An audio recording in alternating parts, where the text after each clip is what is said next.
Now we're going to take a look at the graphs of our trig functions sine and cosine. So first let's take a look at the graph of sine.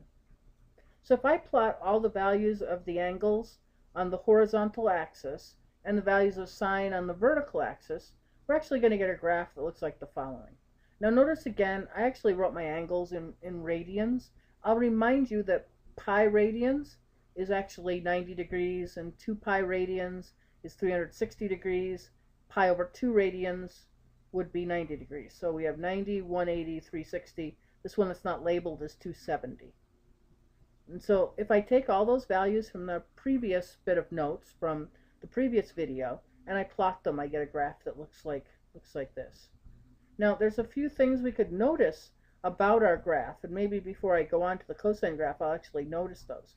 Notice, by the way, the sine graph passes through the origin on its graph. The sine graph is actually an odd function. It actually has origin symmetry.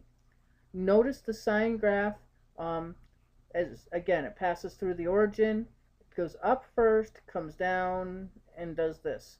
And remember that I only drew part of the graph. I drew 360 degrees on the positive side and 360 degrees on the negative side, but the sine graph goes on in this pattern forever.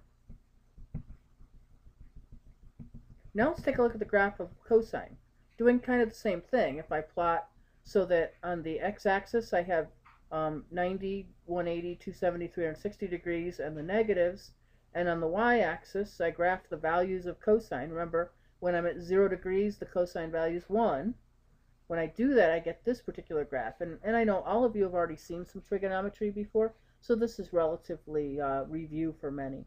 Notice, by the way, the cosine graph actually is symmetric to the y-axis.